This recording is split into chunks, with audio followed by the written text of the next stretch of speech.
रूपं साग्रजातं सहगण रघुनाथान्वितं तं सजीवं साद्वैतं सावधूतं परिजनसहितं कृष्णचैतन्यदेवं श्रीराधाकृष्णपादान् सहगण ललिता श्रीविशाखान्वितंश्च नमो विष्णुपादाय कृष्णपृष्ठाय भूतले श्रीमते भक्तिवेदान्तस्वामिनिति नामिने नमस्ते सारस्वते देवे गौरवाणी प्रचारिणे निर्विशेषशून्यवादी पाश्चात्यदेशतारिणे नमो महावदन्याय कृष्णप्रेमप्रदायते कृष्णाय कृष्णचैतन्यनामने गौरत्वसे नमः। हे कृष्ण करुणा सिंधु दीनबंधो जगत्पते गोपेश गोपिकाकांत राधाकांत नमोस्तुते। तप्त कांचन गौरांगी राधे वृंदावनेश्वरी वृषभानुसुते देवी प्रणमामि हरिप्रिये। वाञ्छाकल्पतरुभ्यश्च कृपा सिन्धुभ्य एव च पतितानां पावनेभ्यो वैष्णवेभ्यो नमो नमः। जय श्री कृष्ण चैतन्य प्रभु नित्यानंद श्री अद्वैत गदाधर शिवासादि गौर भक्तवृंद।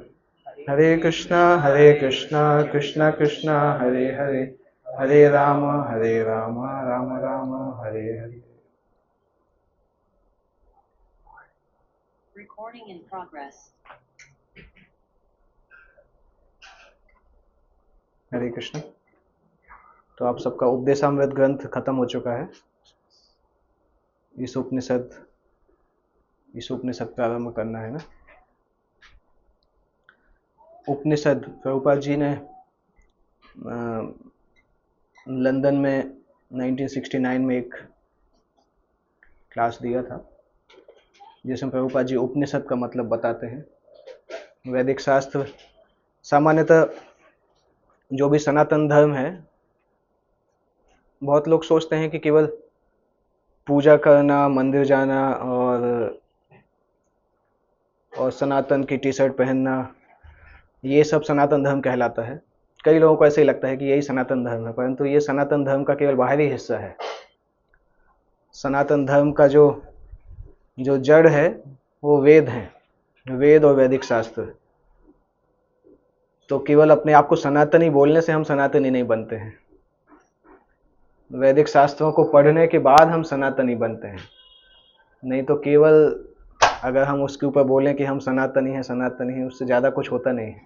क्योंकि सनातन शब्द का ही मतलब अगर नहीं पता है तो फिर सनातनी बन के क्या करेंगे। शरीर तो सनातन है नहीं, आत्मा सनातन है। तो अगर आत्मा के बारे में नहीं जानते हैं तो फिर सनातन शब्द का कोई ज़्यादा मतलब नहीं होता है। सनातन धर्म का आधार वैदिक शास्त्र हैं।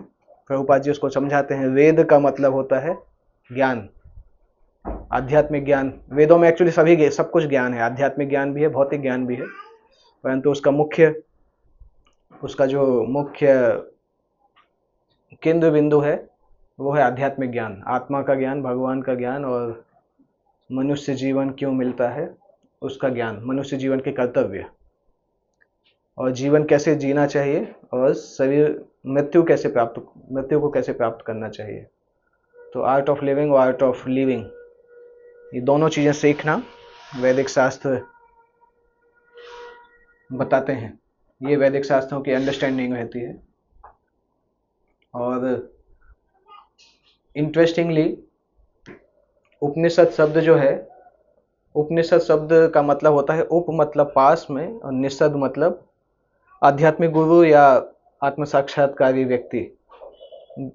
तो टेक्निकली वैदिक शास्त्र या उपनिषद पढ़ने का सबसे आसान तरीका है आध्यात्मिक गुरु से सुन के फिर उसको अध्ययन करना, तभी हम समझ पाते हैं। गूगल सर्च करके पीडीएफ डाउनलोड करके नहीं समझ पाते हैं, पढ़ेंगे तो भी नहीं समझ पाएंगे। क्योंकि वैदिक शास्त्र केवल इंटेलेक्चुअल अंडरस्टैंडिंग के लिए नहीं है। जिसके पास बहुत बुद्धि है वो समझ लेगा, इतना आसान नहीं है। क्योंकि संस्कृत भाषा अपने आप में बहुत अलग अलग स्तर पे कार्य करती है। एक संस्कृत भाषा जो है व्याकरण के स्तर पे कार्य करती है। कोई संस्कृत ग्रामर जानता है तो उसका मीनिंग समझ सकता है, परंतु संस्कृत शास्त्रों का मीनिंग अगर अपने जीवन में उतारना है तो उसके लिए एक पूरा करिकुलम होता है, केवल शास्त्र अध्ययन से नहीं होता है। शास्त्र अध्ययन जब बाकी चीज़ों के साथ बैकअप होता है तब व्यक्ति उसको शास्त्रों को वास्तविकता में जीवन में उतार पाता है।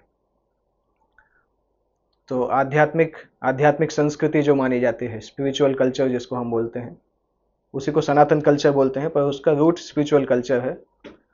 सामान्यतः बताते हैं कि ये स्पिरिचुअल कल्चर 5 पिलर्स पे खड़ा रहता है। 5 खंबे हैं जिसके ऊपर ये आध्यात्मिक संस्कृति खड़ी रहती है।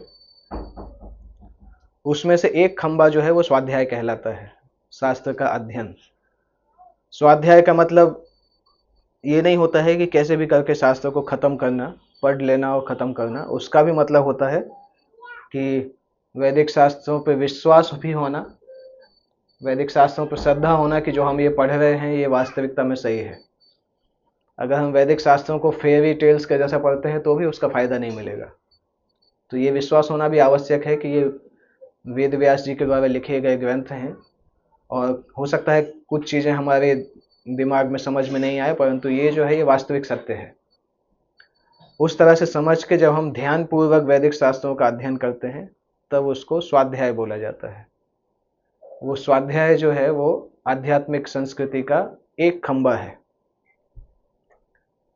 उसके अलावा दूसरा जो पिलर होता है वो पिलर कहलाता है साधना। साधना मतलब कुछ आध्यात्मिक क्रियाएं, जैसे गौड़ीय संप्रदाय में साधना के नाम पर सबसे महत्वपूर्ण हम माना जाता है नाम, भगवान के नाम का जप और कीर्तन, जिसको हम चैंटिंग इंग्लिश में बोलते हैं। संस्कृत में वो साधना कहलाता है, नाम कीर्तन।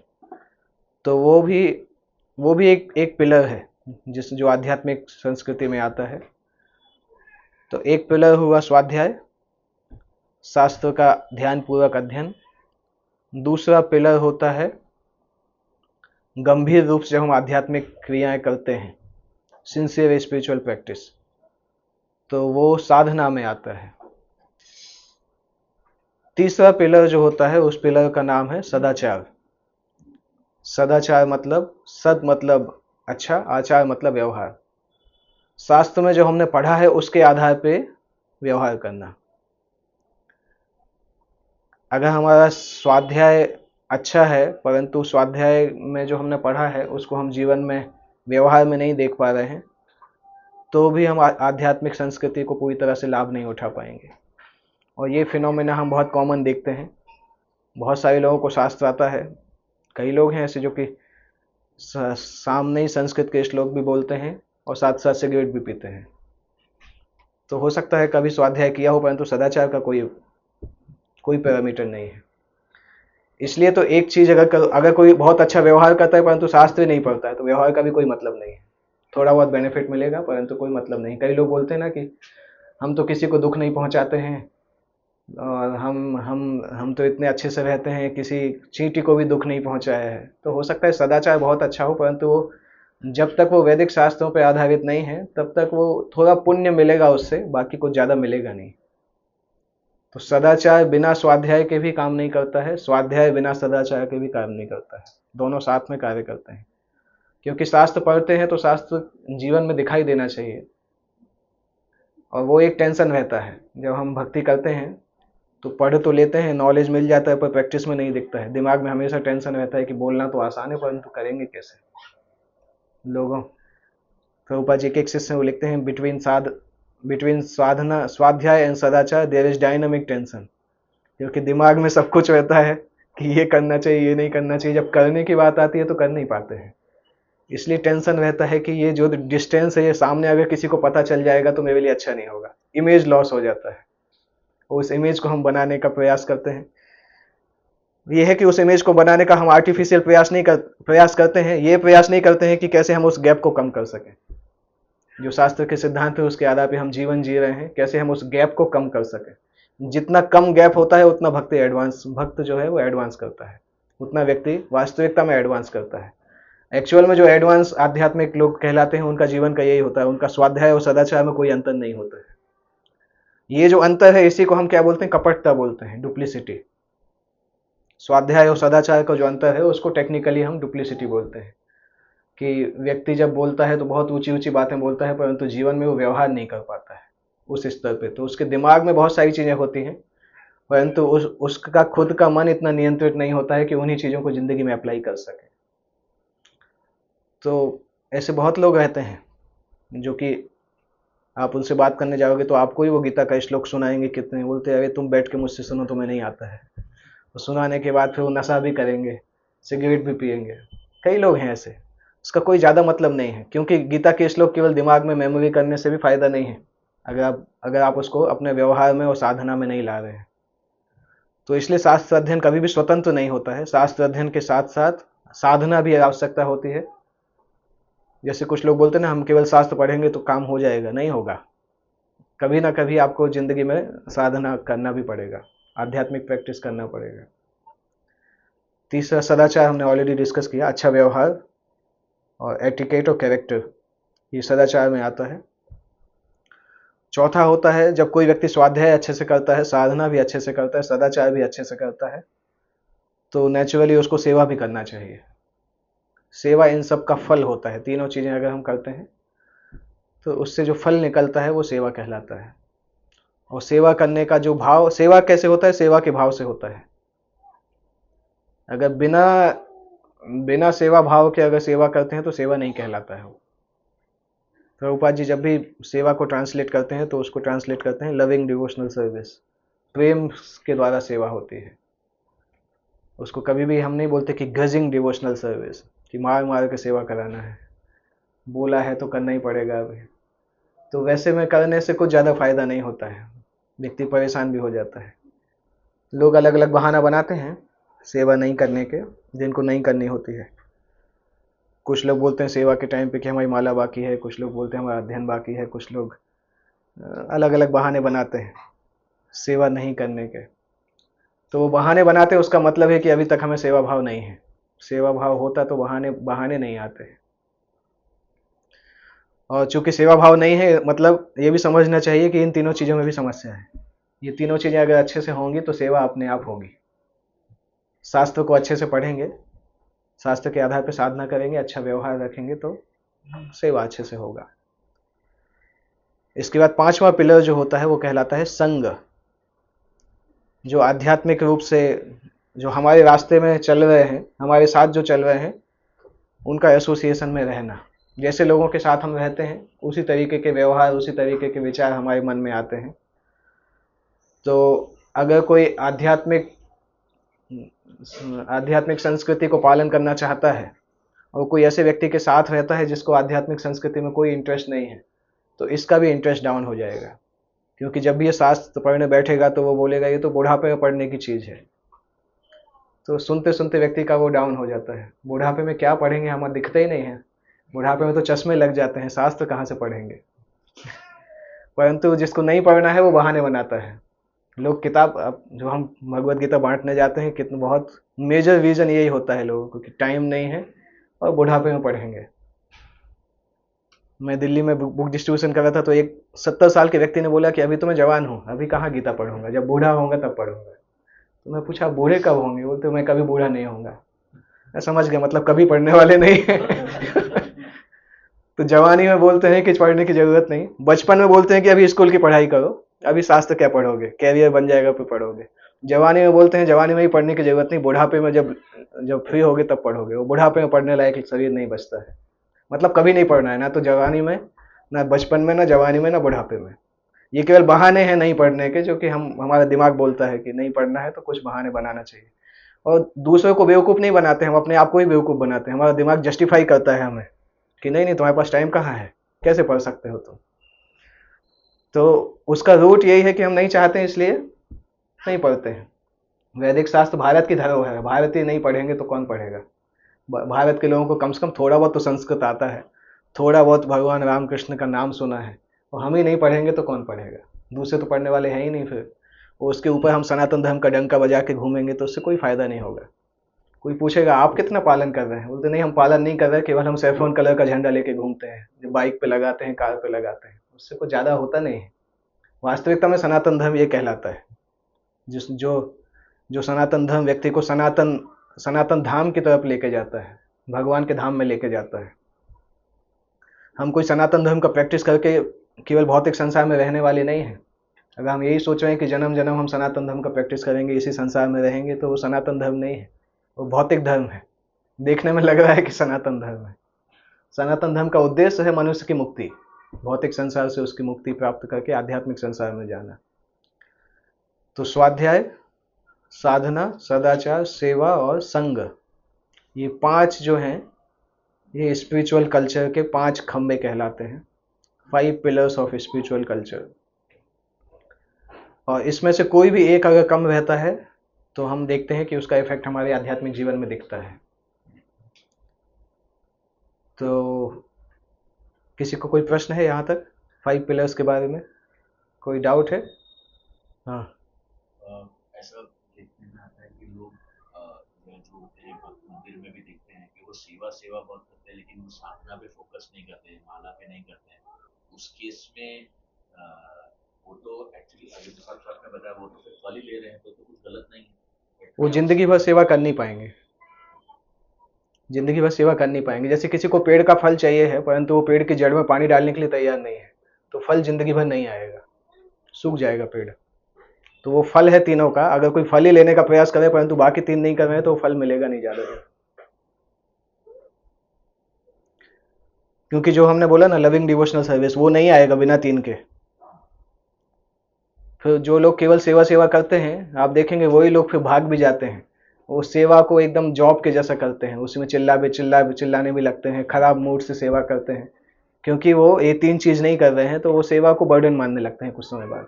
उनको समझ में नहीं आता कि भगवान की सेवा और संसार में क्या अंतर है। उल्टे ये सोचते हैं कि बाहर तो कुछ काम करो तो पैसा मिलता है, यहाँ तो बिना काम के गुलामी कराते हैं। वही लोग ऐसा कुछ समय बाद बोलते हैं कि ये तो देखो बिना काम के एक्सप्लॉइट करा रहे हैं, बाहर कम से कम पैसा मिलेगा इसी को करने से, क्योंकि उन्होंने बाकी 3 चीज़ नहीं की है। तो फल ऐसा हो सकता है देखने में लगे कि कुछ दिन तक फल मिल रहा है परंतु जिंदगी भर नहीं मिलेगा। ये पैकेज साथ में ही करना पड़ता है, तभी आप आध्यात्मिक कल्चर में आगे बढ़ सकते हैं। कौन कौन से 5 हैं, कोई बताएगा? एक एक करके एक बताइए। स्वाध्याय, साधना, सदाचार, सेवा, संग।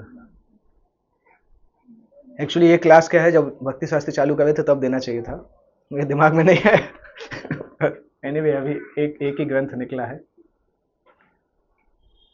तो इसके बाद हम देखेंगे कि शास्त्र, इसमें से जो एक पिलर है जो स्वाध्याय हम फोकस कर रहे हैं, वो स्वाध्याय आधारित होता है वैदिक शास्त्रों के ऊपर। तो वैदिक शास्त्र हमारी जिंदगी में क्या कार्य करते हैं वो भी देखना होगा, उसका बेनिफिट क्या होता है। कभी कभी मन में प्रश्न आ सकता है कि ये इतने पुराने, लाखों साल पुरानी किताबें पढ़ने की क्या ज़रूरत है, इससे अच्छा हम हैरी पॉटर पढ़ेंगे तो ज़्यादा अच्छा है, नई किताब है, और हॉलीवुड में देखेंगे तो नया पता चलेगा। सास भी कभी बहू हुई थी देखेंगे तो पता चलेगा बहू कैसे पॉलिटिक्स करती है, सास कैसे पॉलिटिक्स करती है। ये पुरानी, लाखों साल पुरानी किताब पढ़ के क्या मिलेगा? तो इसलिए शास्त्र हमें जिंदगी में क्या क्या देते हैं वो जानना आवश्यक है। सबसे पहला, वैदिक शास्त्रों को पढ़ने से क्या मिलता है? सबसे पहला होता है सेटिस्फेक्शन। जब हम वैदिक शास्त्रों को पढ़ते हैं उसमें से भगवान के बारे में वर्णन करते हैं, तो आप देखेंगे अगर आप थोड़े से भी अच्छे एटीट्यूड से आप शास्त्र को पढ़ते हैं तो शास्त्र को पढ़ने के बाद आपके हृदय में पहले से ज़्यादा संतुष्टि मिलती है। और ये सभी लोग फील करते हैं, भले ही वो नया भक्त हो, पुराना भक्त हो। क्योंकि आप देखो जब रामायण सीरियल आता था दूरदर्शन पे, तो पूरा के पूरे गांव बंद हो जाते थे, दुकानें बंद हो जाती थी। उस समय कई लोगों के घर में टीवी नहीं थी, 1987 में ये हुआ था वो। तो मोहल्ले में जहाँ टीवी होती थी वहाँ पे थिएटर बन जाता था, और चोर लोग बहुत खुश हो जाते थे क्योंकि ये घर में चोरी करते थे। उस समय बहुत चोरियाँ होती थी क्योंकि सभी लोग ही रामायण देखते थे, तो घरों में कोई रहता नहीं था। वो प्रभाव है कि आप भगवान की लीलाएं सुनेंगे तो भले ही आपका आध्यात्मिक बैकग्राउंड है कि नहीं, आपके मन में संतुष्टि बढ़ेगी। हम सभी लोग जो भक्ति कर रहे हैं, हमारे मन में भी कुछ ना कुछ संतुष्टि तो है, नहीं तो हम तक अभी तक कैसे टिके रहते। कोई ने ऐसा बोला तो है नहीं कि आपको आना ही पड़ेगा, आपके पास भी ऑप्शन है कि संडे को बाकी जगह भी जा सकते हैं, परंतु क्यों अपने आप आ रहे हैं? क्योंकि वैदिक शास्त्र को पढ़ने से हृदय में जो संतुष्टि आती है वो संतुष्टि और किसी चीज़ से नहीं आ सकती है। आप मॉल में जाके एंजॉय भी कर लोगे परंतु नहीं आएगी, क्योंकि रजोगुण का एंजॉयमेंट संतुष्टि नहीं देता है। रजोगुण में जब हम एंजॉय करते हैं तो उससे और ज़्यादा एंजॉय करने की इच्छा होती है, और वो एंजॉयमेंट कभी ख़त्म नहीं होता है। जैसे आपको अगर आप इच्छा करके बैठे हो कि मैं 10 मिनट ही केवल इंस्टाग्राम देखूंगा, परंतु आप एक बार, श्री गौर निताई की जय, जगत गुरु श्री प्रभुपाद की जय, आप एक बार एक रील देखना चालू करोगे तो उसके साथ साथ जैसे यूट्यूब में देखो ना, नीचे रिकमेंडेशंस आते हैं सेम सिमिलर टॉपिक के। अब जैसे ही एक खत्म करोगे अगला रिकमेंडेशन आएगा, फिर लगता है कि एक और देख लेते हैं, 2-4 मिनट की बात है। तो ओरिजिनली आप 10 मिनट के लिए आए थे, परंतु 2 घंटे आप उसमें निकाल देते हैं। परंतु 2 घंटे के बाद भी ऐसा ये नहीं लगता है कि आज तो बहुत संतुष्टि मिल गई, यही लगता है टाइम वेस्ट हो गया। क्योंकि शास्त्र के अलावा भौतिक संसार की किसी भी चीज को आप पढ़ेंगे आपको अल्टीमेट संतुष्टि नहीं मिलेगी। थोड़ी देर के लिए क्रेविंग होता है कि हाँ कुछ कर लें, परंतु एक समय के बाद लगता है कि इतना समय चला गया। परंतु वैदिक शास्त्र पढ़ के मैंने तो आज तक किसी व्यक्ति को नहीं देखा जो बोले 2 घंटे पढ़ने के बाद कि आज 2 घंटे वेस्ट हो गया, 10 मिनट ही पढ़ना चाहिए था। कोई नहीं बोलता है, शास्त्र पढ़ के कोई नहीं बोलता है, अच्छा ही लगता है जितना भी होगा। तो वो एक पहला प्रूफ है, सेटिस्फेक्शन।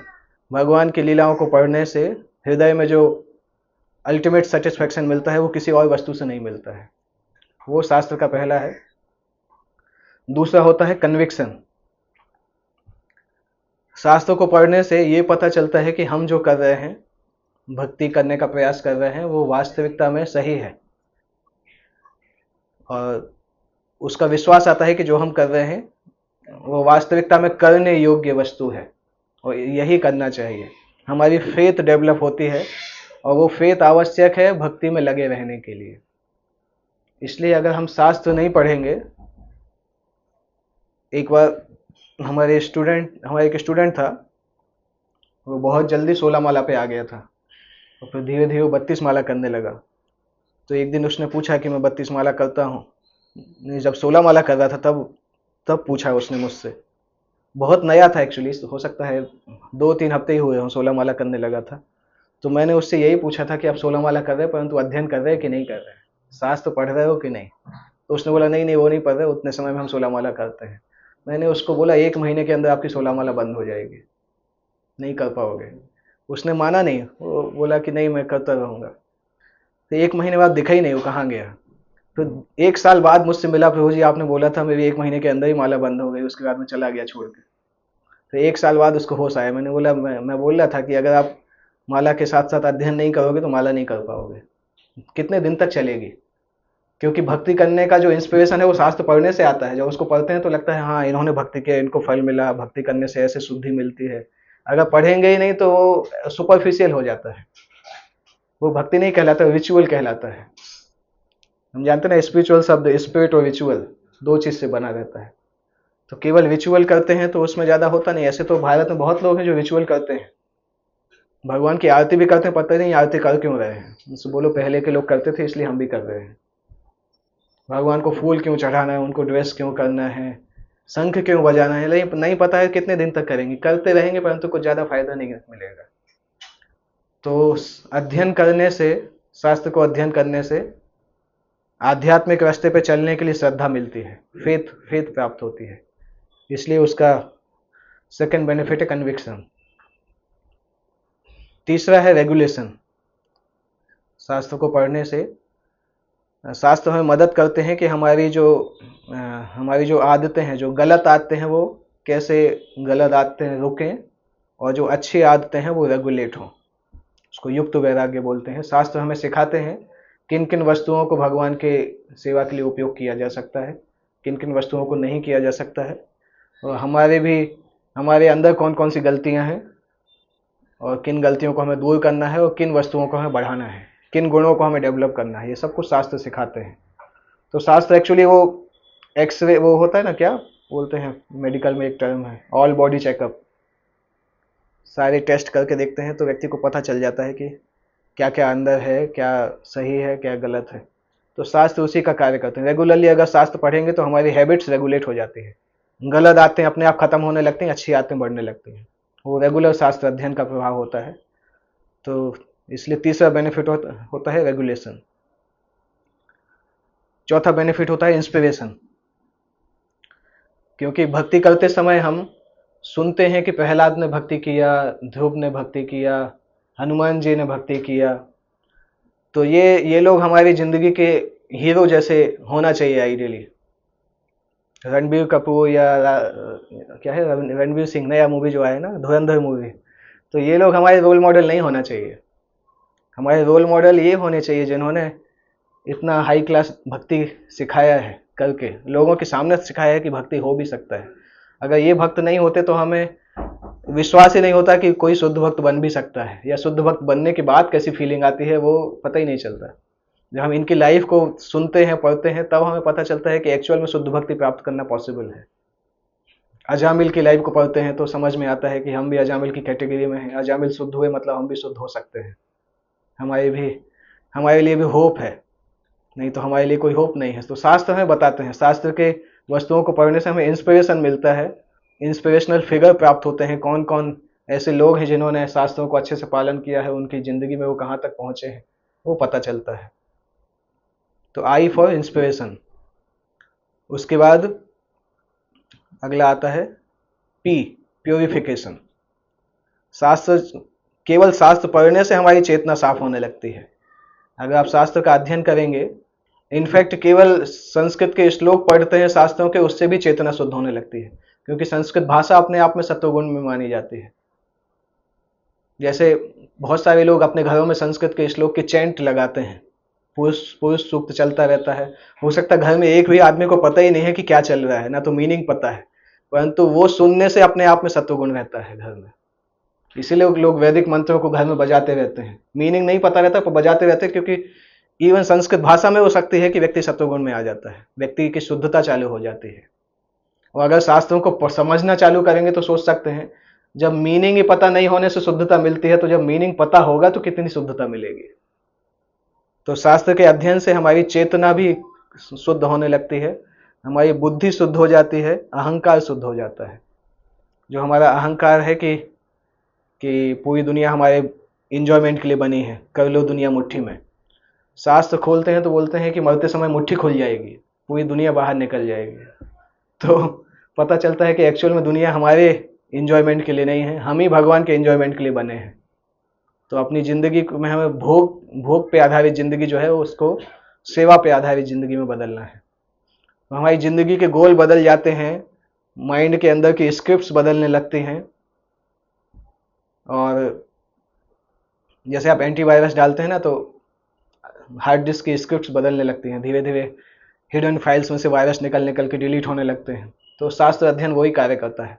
मन के अंदर जो भी गलत स्क्रिप्ट डली है, वो सारी स्क्रिप्ट धीरे धीरे धीरे डिलीट होने लगती हैं, अंदर से व्यक्ति शुद्ध होने लगता है शास्त्र के अध्ययन के द्वारा। उसके बाद नेक्स्ट है टर्मिनेशन।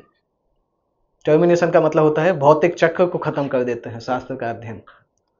क्योंकि शास्त्र जब अनर्थ को खत्म करता है और संसार को वास्तविकता में देखने के योग्य बनाता है, हमें संसार का क्यों, संसार में क्या चल रहा है उसको हम वास्तविकता में देख पाते हैं, मोहित नहीं होते हैं संसार के द्वारा। और एक और चीज होता है, शास्त्र के द्वारा, शास्त्र को पढ़ने से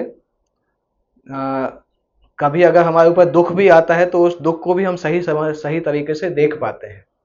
नहीं तो बहुत सारे लोग जो शास्त्र का अध्ययन नहीं करते हैं, वो जब उनकी जिंदगी में दुख आता है तो भगवान को दोष देने लगते हैं। और जब शास्त्र का अध्ययन अच्छे से करते हैं तो पता चलता है कि क्यों जिंदगी में दुख आते हैं और दुख से कैसे बाहर आना चाहिए। अदरवाइज लोग सुख में भक्ति करते हैं, दुख के समय नास्तिक हो जाते हैं, क्योंकि उन्होंने शास्त्र को ठीक से पढ़ा नहीं है। इसके बाद नेक्स्ट आता है यू फॉर अंडरस्टैंडिंग। शास्त्र के अध्ययन करने से हमारे भगवान के बीच का नॉलेज, संबंध क्या है वो भी पता चलता है, क्लियर होता है। हम भगवान से संबंधित हैं ये भी पता चलता है। साथ साथ भौतिक संसार क्या है ये भी पता चलता है, भौतिक संसार में हमें कैसे जीना चाहिए वो भी पता चलता है। और भौतिक संसार शास्त्र के आधार पर अगर जिएंगे तो रिजल्ट क्या मिलेगा वो भी पता चलता है। तो शास्त्र हमें अंडरस्टैंडिंग देते हैं, लाइफ की अंडरस्टैंडिंग, लाइफ है क्या। जैसे इस्कॉन में आने के पहले हम भी जी रहे थे, परंतु कभी ऐसा सोचा नहीं था कि क्यों जी रहे हैं। वो क्वेश्चन ही पहली बार तब आया जब भगवत गीता क्लास में आना चालू की कि जी क्यों रहे हैं। नहीं तो मैं तो जी रहा था इंजीनियर बनने के लिए, पता नहीं इंजीनियर बनने के बाद सोचता कि अभी इंजीनियर बन गया, अभी क्यों जी रहे हैं। पर व्यक्ति हमेशा कुछ ना कुछ गोल रहता है। पहले 12वीं पास करना, मम्मी पापा भी बोलते हैं कि 12वीं पास कर लो जिंदगी बन जाएगी, 12वीं पास होने के बाद वो बोलते नहीं अभी कुछ हुआ नहीं, इंजीनियर या डॉक्टर बनोगे तब जिंदगी बनेगी। हमारे साथ हुआ था ऐसा कि एनआईटी में चले जाओगे तो जिंदगी बन जाएगी। बहुत मेहनत किया साल भर, कितना कितना कम सोते थे, सुबह 5-5 बजे से उठ के 4 बजे उठ के। ऐसा समय भी था जब मैं 16-16 घंटे हर दिन पढ़ता था, 4-5 घंटे ही सोता था, क्योंकि ये दिमाग में था कि एनआईटी में घुस गए तो बस, लोग बोलते थे कि एनआईटी में घुस जाओगे, घुसना तुम्हारे हाथ में है, निकालना एनआईटी वालों के हाथ में है। तो घुस गए, खुश हो गए। अभी फर्स्ट ईयर में आए तब पता चला कि अरे फर्स्ट केवल घुसने से नहीं होगा, अच्छी प्लेसमेंट भी होनी चाहिए, तब जिंदगी बन जाएगी। तो फिर 3-4 साल फिर पढ़ाई किया कि हाँ 8 पॉइंटर तो आ जाए कम से कम। 8 पॉइंटर आ गए, नौकरी भी लग गई। 1 आध महीने खुशी होती है जब पहली बार सैलरी आती है ना बैंक में अकाउंट में, तो थोड़ा सा किक लगता है कि हाँ 50,000 रुपये आ गए अकाउंट में। 2-4 महीने बाद फिर कुछ इंटरेस्ट नहीं आता है, फिर लगता है यार क्या है, एक दिन की खुशी के लिए 29 दिन इतना मेहनत करना पड़ता है, बॉस से इतना सुनना पड़ता है। तो क्योंकि हमने कभी सोचा ही नहीं कि जिंदगी किसके लिए मिला है, इसलिए हमारे गोल पोस्ट चेंज होते रहते हैं। पहले 12वीं पास करना, फिर इंजीनियरिंग करना, उसके बाद जॉब लगना, उसके बाद मैरिज होना, उसके बाद इंडिया के बाहर जाके सेटल होना, फिर बच्चों को सेटल करना, यही हमारे गोल चेंज होते रहते हैं। और ये गोल पूरा करते करते कब मृत्यु आ जाती पता नहीं चलता है। लगातार गोल करते करते मरते समय भी यही सोचते हैं कि ये नहीं हो पाया, कुछ छूट गया, क्योंकि हमें जीवन का अंडरस्टैंडिंग भी नहीं है, संसार का भी अंडरस्टैंडिंग नहीं है। सब जब शास्त्र पढ़ते हैं तो शास्त्र ये सारे अंडरस्टैंडिंग प्रदान करता है। तो उस कारण से, तो यू फॉर अंडरस्टैंडिंग। इसके बाद आर, आर फॉर रिजोल्यूशन। शास्त्र पढ़ने से हमें सही रास्ता भी पता चलता है, सही रास्ते पे चलने के लिए हमें क्या करना चाहिए वो भी पता चलता है। और मन में रिजॉल्व भी करते हैं, शक्ति आती है सोचने की कि हाँ हम इस रास्ते पे चल सकते हैं, चलेंगे इस रास्ते पे। ये जो रिजोल्यूशन है ये अंदर हृदय को सख्त बनाता है। शास्त्र डिटरमाइंड बनाता है कि हाँ इस रास्ते पे चला जा सकता है। उसके बाद ई फॉर एम्पावरमेंट। हमारे जो संसार में जो भी हम कार्य करते हैं, शास्त्र जो है उन कार्यों को बुद्धि के द्वारा गाइड करता है। प्रैक्टिकली शास्त्र जो है वो कंपास के जैसा होता है। जैसे जब भी हम कभी खो जाते हैं ना, समुद्र में कंपास यूज करते हैं ना कि कौन सी दिशा में जाना है, समुद्र के अंदर वो देखने के लिए यूज करते हैं। उसी तरह से जिंदगी में जब भी खो जाते हैं तो शास्त्र हमें गाइडेंस प्रदान करता है कि अभी इस दिशा में जाना है। तो ये सब बेनिफिट हैं वैदिक शास्त्रों को पढ़ने से। वैदिक शास्त्र को इंग्लिश में स्क्रिप्चर बोलते हैं, उसी का एक्रोनिम हमने डिस्कस किया। तो आप लोगों ने लिखा होगा एस फॉर क्या होता है, C for, R for, I for, P, T termination, U, R, E empowerment. तो ये कहलाता है शास्त्र का मतलब।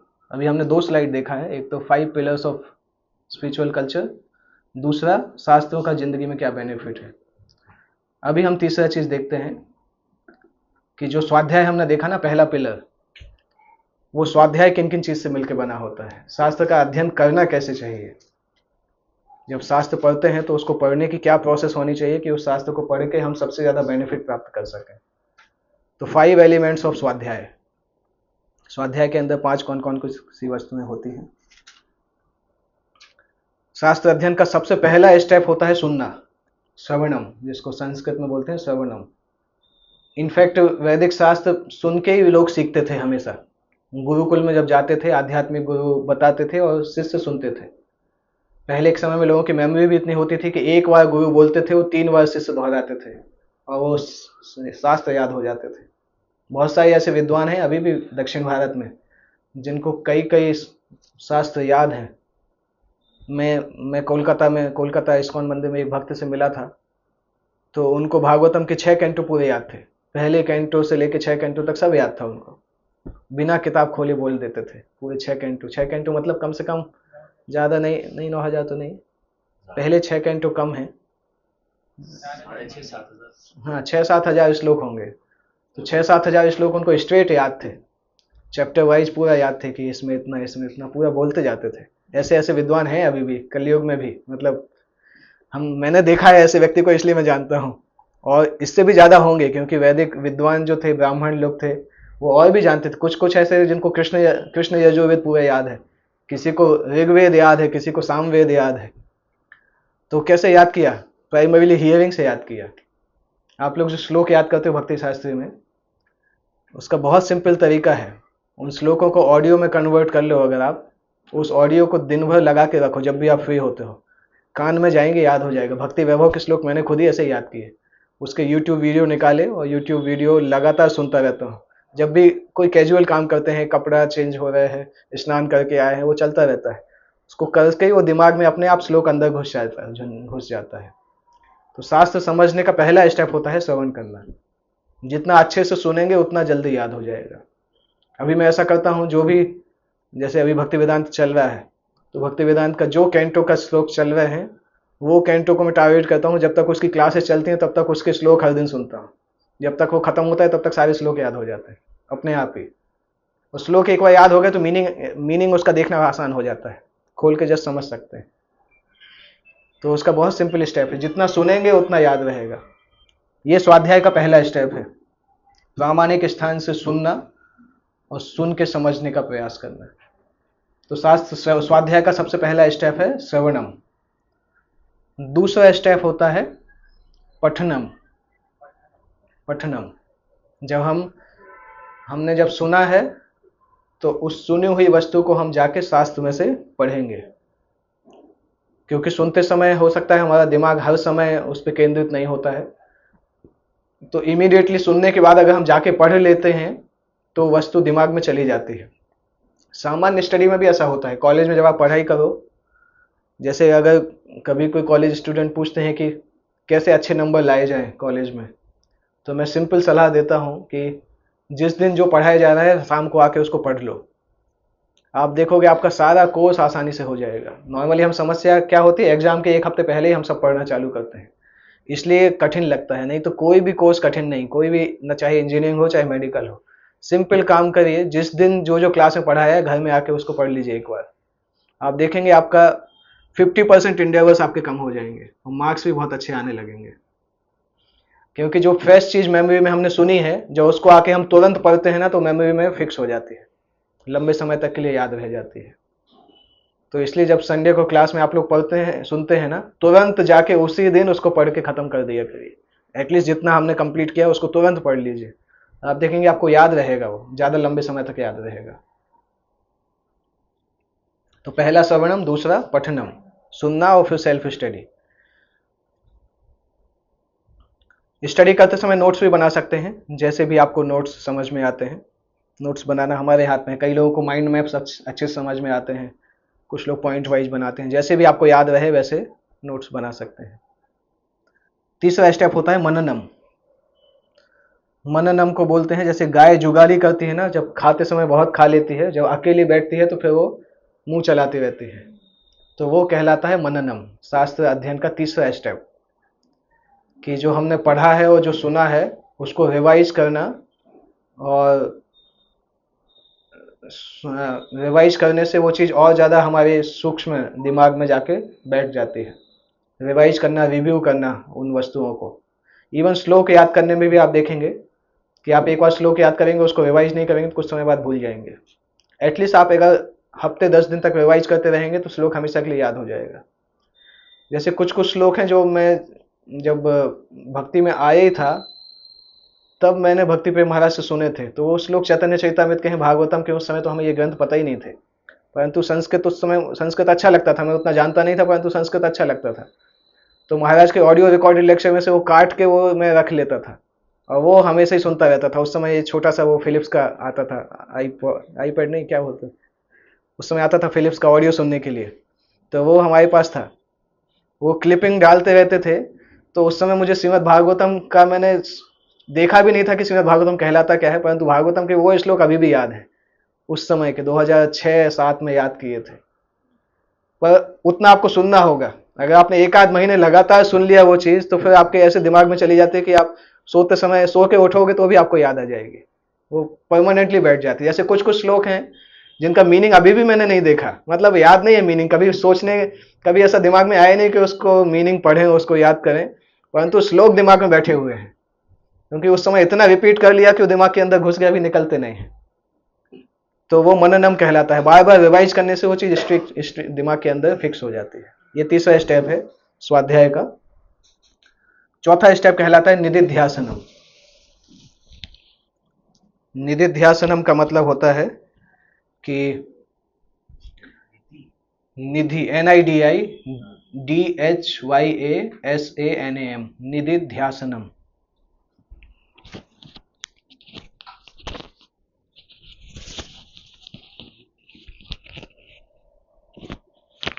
इसका मतलब होता है कि शास्त्र के ये सोचना कि इन शास्त्र के सिद्धांतों को हम अपनी जिंदगी में कैसे अप्लाई कर सकते हैं। जैसे हमने प्रहलाद महाराज की स्टोरी पढ़ी, तो कभी समय निकाल कर सोचना चाहिए कि इस स्टोरी से हम सीखें क्या क्या, एक्चुअल में क्या क्या वस्तुएं सीख सकते हैं, क्या क्या वस्तुएं हम अपनी जिंदगी में अप्लाई कर सकते हैं। कंटेम्पलेशन एंड सेल्फ एप्लीकेशन, निदिध्यासनम का ये मतलब होता है। उसको ध्यान से सुनना और इंटरनलाइज करने का प्रयास करना, जिंदगी में प्रयोग कैसे करें वो सीखना। ये चौथा स्टेप है। पांचवा स्टेप होता है शास्त्र अध्ययन का कीर्तनम, स्पीकिंग। जो भी आपने सीखा है वो किसी न किसी के ऊपर डाउनलोड करना होना चाहिए। कोई एक व्यक्ति हो जिसको आप सारी नॉलेज डाउनलोड कर दो, जितने लोगों को बोलेंगे वो चीज़ आपके दिमाग में उतने अच्छे से हो जाएगी। सामने वाले को समझ में आएगी चाहे नहीं आएगी, परंतु आपको याद हो जाएगी। तो कोई ना कोई सुनाने वाला होना चाहिए। इसलिए तो हम बोलते हैं हर व्यक्ति को प्रचार करना चाहिए। कम से कम एक दो लोग तो हैं जिनको आप अपनी नॉलेज को डाउनलोड कर सको। वो अपने स्वाध्याय के लिए अच्छा है। जैसे मैं भी पढ़ता हूँ ना, कोई ना कोई क्लास में वो डाउनलोड कर ही देता हूँ, मुझे याद हो जाता है। कम से कम सामने वाले भूल जाए तो भूल जाए, मुझे मुझे याद हो जाता है। क्योंकि कीर्तनम करने से ये चक्र समाप्त हो जाता है स्वाध्याय का। जो जो पढ़ा है जितना आप बोलेंगे उतना आपको, आप जिंदगी में भी अप्लाई कर पाएंगे, आपको याद भी उतना रहेगा। तो इसलिए ज्यादातर बोलते हैं कि भक्ति प्रैक्टिस करते समय जो प्रचार है वो ऑप्शनल नहीं है, वो प्रचार सभी के लिए ही है।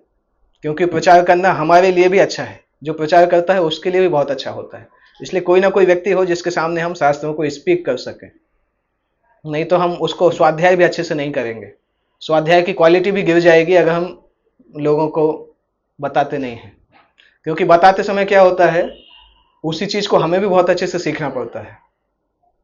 जब हम किसी को कोई चीज बोलते हैं और अगर हम उसको समझा पाए तो मतलब हम समझ चुके हैं। क्योंकि टीचर का काम थोड़ा कठिन होता है। जब हम स्टूडेंट हैं तब तो हमें ही समझना है। जब हम किसी को बता रहे हैं तो हमें इतना आना चाहिए कि हम उसके प्रश्न का उत्तर दे सकें। इसलिए टीचर बहुत अच्छे से सीख जाता है। स्टूडेंट सीख पाए चाहे नहीं सीख पाए, टीचर अच्छे से सीख जाता है। तो इसलिए कीर्तनम जो है वो स्वाध्याय का अंतिम स्टेप है, जिसके द्वारा स्वाध्याय पूरा होता है। इसलिए हम बार बार बोलते हैं कि हर व्यक्ति को कुछ ना कुछ लिमिट तक प्रचार करना चाहिए। कुछ ना कुछ लोग होना चाहिए जिनके साथ वो शास्त्र को शेयर कर सकें, वो हमारे लिए अच्छा है। तो ये 5 स्टेप्स हैं स्वाध्याय के। पहला श्रवणम, पठनम, मननम, निदिध्यासनम और कीर्तनम।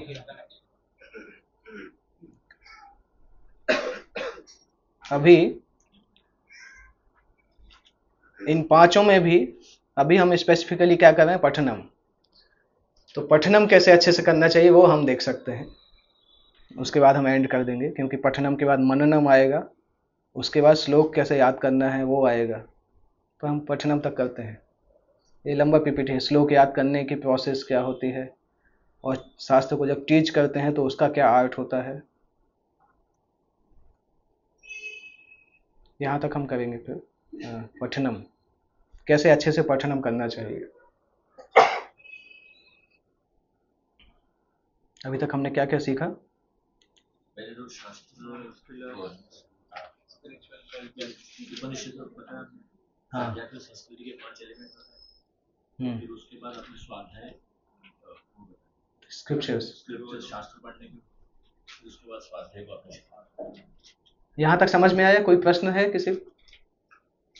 मैं इसलिए उसको थोड़ा धीमे धीमे जा रहा हूँ क्योंकि एक एक स्लाइड लोडेड स्लाइड है ना, मतलब कई चीजें हैं उसके अंदर, इसलिए हम स्पीड में नहीं जा रहे हैं। अगर ये चीज़ आपको डिटेल में पढ़ना हो ना, एक पुस्तक है art of studying and teaching the scriptures, Gaurang Darshan के ऊपर, उन्होंने डिटेल में लिखा है इसको, वो पुस्तक में से पढ़ सकते हैं। आप कुछ पूछ रहे थे? जैसे एक आपने बताया कि जो आनंद एक रजोगुण से भी आता है, जो रजोगुण में तृष्णा बनी रहती है हमेशा। हम्म। पर कई बार ऐसा देखते हैं कि जैसे भक्ति में भी हम कीर्तन करते हैं, नाचते हैं, तो उसमें भी कई बार वो रजोगुण का, मुझे पर्सनली सुना कि रजोगुण का उसमें भी मनोभाव होता है कि उछल उछल के कूद कूद के नाचते हैं और वो तृष्णा बनती है, तो क्या वो सही है? उसमें ये फायदा है कि हो सकता है वो रजोगुण में हो, परंतु वो रजोगुण को ही शुद्ध कर देता है। क्योंकि भक्ति की क्रिया में अगर हम रजोगुण से लगते हैं तो रजोगुण शुद्ध हो जाता है। जैसे बोलते हैं ना, किसी को बहुत रजोगुण है तो 1 महीना उसको भगवान के बर्तन साफ करना चाहिए, किचन में जाके सेवा करना चाहिए, काले काले बर्तन पूरा साफ करना चाहिए, पूरा सारा रजोगुण फिक जाएगा 1 महीने के अंदर। तो भक्ति की क्रियाओं में इतनी शक्ति है कि आप रजोगुण अगर हटाना है, आप साल भर माला करोगे उतना रजोगुण नहीं हटेगा। क्योंकि माला की क्वालिटी, मतलब हरिनाम इतना शक्तिशाली है, सब कर सकता है, परंतु हमारी क्वालिटी उतनी अच्छी नहीं होती है। उससे ज़्यादा प्योरिफिकेशन हो सकता है महीना 2 महीना आप कोई हार्ड ऐसी सेवा ले लो कि आपका शरीर की एनर्जी उसमें लग जाए। क्योंकि जब शरीर की इनएक्टिव एनर्जी होती है ना, वो रजोगुण में कन्वर्ट होती है अगर हम आध्यात्मिक रूप से स्ट्रांग नहीं है। और ऑलरेडी यूथ यूथ में एनर्जी रहती है शरीर में, जब उसको हार्ड सेवाओं में लगाते हैं तो रजोगुण अपने आप शुद्ध हो जाता है।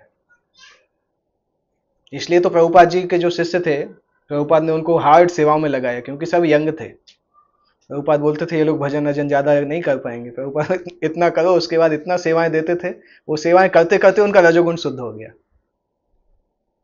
तो भक्ति में रजोगुण शुद्ध करता है, बाहर की वस्तुओं में रजोगुण शुद्ध नहीं होगा, वो तृष्णा बढ़ती रहेगी।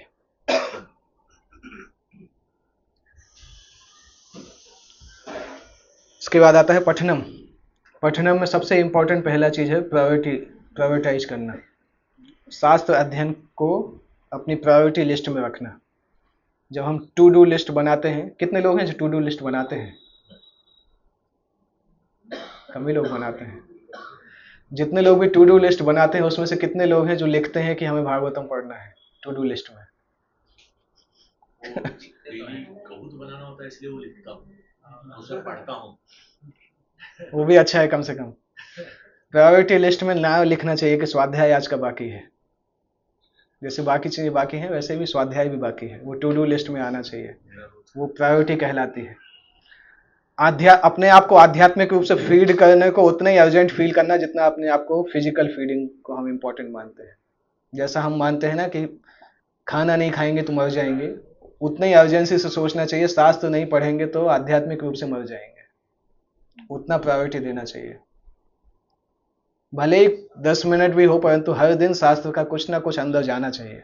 10 दिन 10 मिनट 15 मिनट आधा घंटा जितना भी है, परंतु कुछ ना कुछ हर दिन जाना चाहिए। ये हमारी प्रायोरिटी लिस्ट में रहना चाहिए। Spiritual feeding, treat spiritual feeding with the same urgency as physical feeding. जितना भोजन को इंपॉर्टेंट मानते हैं उतना ही स्वाध्याय को इंपॉर्टेंट मानना होगा, पठनम को इंपॉर्टेंट मानना होगा, शास्त्र अध्ययन को। दूसरा, अगर हमारा डेली रूटीन हर दिन ऑलमोस्ट एक जैसा रहता है, अगर हम एक ही जगह पे रहते हैं, बहुत ज़्यादा ट्रैवल नहीं करते हैं, तो एक कार्य हम कर सकते हैं कि दिन का कोई स्लॉट हम इन जनरल मान के रखें कि वो स्लॉट हम शास्त्र अध्ययन के लिए देंगे। क्योंकि चीज़ अगर फिक्स रहती है, उस तरह से अलार्म भी लगा सकते हैं कि कोई दूसरा काम कर रहे हैं तो याद आ जाएगा कि हाँ अध्ययन का समय हो गया है। तो अगर फिक्स टाइम रखेंगे तो अगर हम उसको 60-70% तक भी मेंटेन करेंगे तब भी बहुत फायदा होगा। 100% तक तो हम हर दिन उस टाइम पर नहीं पढ़ पाएंगे, कई चीज़ें आ जाती हैं, परंतु उसकी चिंता मत करिए। 100 का टारगेट मत रखिए, पर एटलीस्ट 60-70% तक भी अगर हम मेंटेन कर पा रहे हैं फिक्स टाइम, तो भी हम बहुत कुछ पढ़ लेंगे। तो टाइम स्लॉट ऐसा, और दूसरा टाइम स्लॉट भी देखते समय वो टाइम स्लॉट मत दीजिए कि हमारी सारी चीज़ें हो गई हैं, लास्ट में शास्त्र को रखा है तो पढ़ते पढ़ते ही सो जाएंगे। अगर लास्ट में शास्त्र अध्ययन रखेंगे तो पढ़ते पढ़ते सो जाएंगे। शास्त्र अध्ययन को वो टाइम स्लॉट देना चाहिए जब हमारा दिमाग फ्रेश है, या तो आफ्टरनून में रेस्ट के बाद जब उठते हैं। थकान के समय शास्त्र मत पढ़िए, नहीं तो आप उसको केवल फॉर्मेलिटी के लिए पढ़ेंगे, समझने के लिए नहीं पढ़ेंगे। तो टाइम स्लॉट ऐसा चूज करिए जब आपका दिमाग एक्टिव हो और समझने के लिए फ्रेश हो। तो नाइट की अंतिम एक्टिविटी नहीं रखिए शास्त्र अध्ययन करना, इस तरह से रखिए कि हम एटलीस्ट उसको बेनिफिट उठा सकें। केवल काम चलाने के लिए नहीं करें कि हाँ पढ़ना है इसलिए पढ़ लेंगे। इसलिए टाइम स्लॉट रखना अच्छा है। तीसरा, डेली लिमिट हम सेट कर सकते हैं, ड्यूरेशन एटलीस्ट, भले ही 30 मिनट, 15 मिनट, 10 मिनट, परंतु उतना कम से कम रख सकते हैं कि बिल्कुल टाइम नहीं है तो भी अपने आप से सोच के रखिए, अगर बिल्कुल भी टाइम नहीं होगा तो 10 मिनट पढ़ेंगे, परंतु पढ़ेंगे जरूर, क्रम नहीं तोड़ने देंगे। तो वो भी बहुत हेल्प करता है, क्योंकि 10 मिनट में भी आप 1-2 पेज तो पढ़ ही सकते हैं। तो ड्यूरेशन फिक्स करिए, टाइम स्लॉट फिक्स करने का प्रयास करिए, प्रायोरिटी में रखिए। चौथा चीज है, स्पेस क्लीन होना चाहिए जहां पे हम शास्त्र अध्ययन कर रहे हैं। क्लीन मतलब बहुत ज्यादा डिस्ट्रैक्टेड नहीं होना चाहिए। इसलिए बाहर की जो चीजें हैं, शास्त्र अध्ययन के समय अगर आप चाहें तो मोबाइल का इंटरनेट ऑफ कर सकते हैं, तो सोशल मीडिया नोटिफिकेशन नहीं आएंगे। कॉल आएंगे तो कॉल तो उठा सकते हैं, परंतु जो नोटिफिकेशन हमें डिस्ट्रैक्ट करते हैं वो नहीं आएंगे। तो दिन में 2 समय आप मोबाइल का इंटरनेट बंद रख सकते हैं, एक तो माला करते समय, दूसरा शास्त्र अध्ययन करते समय, क्योंकि ये 2 समय डिस्ट्रैक्शन को अवॉइड करना सबसे इंपॉर्टेंट है। और जहाँ पे हम बैठ रहे हैं वो भी अच्छी जगह हो, अच्छा शांत शांत स्पेस हो, क्लीन और साइलेंट हो, जहाँ पे घर का कोई ऐसा स्थान चूज कर सकते हैं कि ये जगह पे हम शास्त्र अध्ययन करेंगे, जो शांत जगह है। और उस तरह से वहाँ पे आप दीवालों पर कुछ ऐसा लगा भी सकते हैं जो जिससे सात्विक फीलिंग आए। कई लोग मैंने देखा तुलसी महारानी के बगल में बैठ के शास्त्र पढ़ते हैं, अच्छा प्रैक्टिस है, क्योंकि तुलसी के बगल में बैठने से सत्वगुण आता है। तो ऐसे कुछ जगह आप चूज कर सकते हैं कि हम इस स्थान पे शास्त्र का अध्ययन करेंगे। 5वां है शास्त्र अध्ययन में इंपॉर्टेंट चीज है, राइट बुक चूज करना। हमारा जितना लेवल है उसी आधार पे किताब पढ़ना चाहिए। अगर हमने गीता ही अभी तक नहीं पढ़ा है और हम दान के लिए कौमुदी लेके बैठेंगे तो कुछ समझ नहीं पाएंगे। तो हमारे एडवांसमेंट के हिसाब से बुक को चूज करिए और उस बुक को पढ़िए। राइट बुक चूज करना आवश्यक है। जितना हम समझ सकते हैं उतना ही उसी हिसाब से पुस्तक लीजिए, और धीरे धीरे, इसलिए हम पुस्तकों में ग्रेडेशन भी रखते हैं, पहले ये पढ़िए फिर ये पढ़िए, क्योंकि उसी आधार पे हम समझ पाएंगे। अगर एकदम से हाई चीज पढ़ेंगे तो समझ भी नहीं पाएंगे। और नेक्स्ट है, शास्त्र पढ़ते समय नोट्स बनाइए। जब हम शास्त्र पढ़ रहे हैं तो नोट्स बनाने से क्या होता है, नोट्स बनाना, कई बार हम सोचते हैं नोट्स बनाएंगे तो बाद में देखेंगे कब, टाइम ही नहीं रहता है, परंतु उसके अलावा भी नोट्स का ऑब्जेक्टिव है। नोट्स बनाने से हमारा फोकस बढ़ता है, क्योंकि जब आप नोट्स बनाने रहते हैं ना तो आप फोकस से पढ़ते हो कि ये चीज़ हम नोट्स में लिख सकते हैं कि नहीं, क्या उपयोग करेंगे, तो वो अपने आप फोकस को बढ़ाता है। दूसरा, शास्त्र पढ़ते समय सोने से रोकता है। अगर नोट्स बना रहे हैं तो सोएंगे नहीं, नहीं तो पढ़ते पढ़ते सो जाएंगे। और फ्यूचर रेफरेंस तो रहता है, क्योंकि नोट्स रहेंगे तो बाद में कभी हम देख सकते हैं कि मैंने ये पढ़ा था, इसमें से ये चीज़ें समझ में आई थी।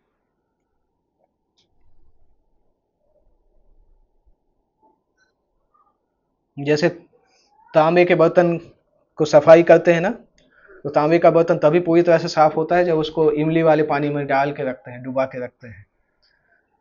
तो शास्त्र अध्ययन में भी यही है, शास्त्र अध्ययन का फुल बेनिफिट तभी मिलता है जब अपने मन को उसमें पूरी तरह से इमर्ज कर पाते हैं।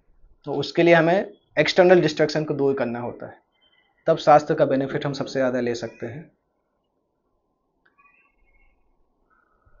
ओके, तो ये पठनम के 6 स्टेप्स हैं। Prioritise, fixing the time, fixing the duration, clean space, right book, take notes.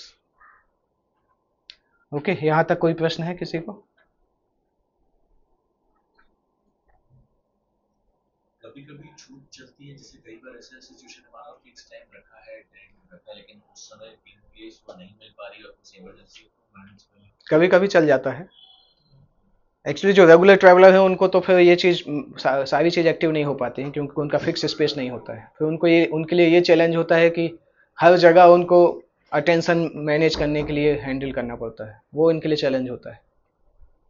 कभी कभी चल जाता है वो। ओके, इसके आगे या एंड करें?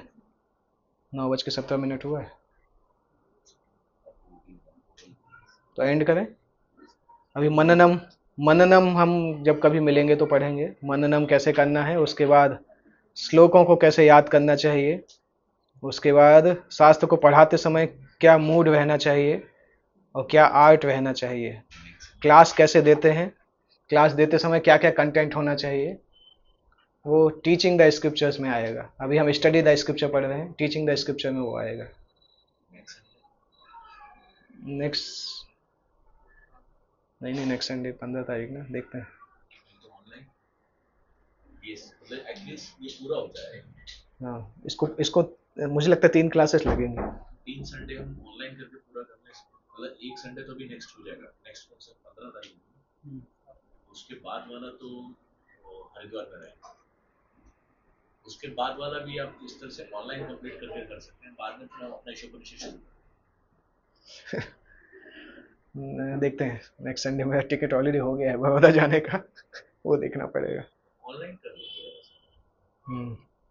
ठीक है, ओके। तो यहाँ पे हम एंड करते हैं। आई होप ये ज़्यादा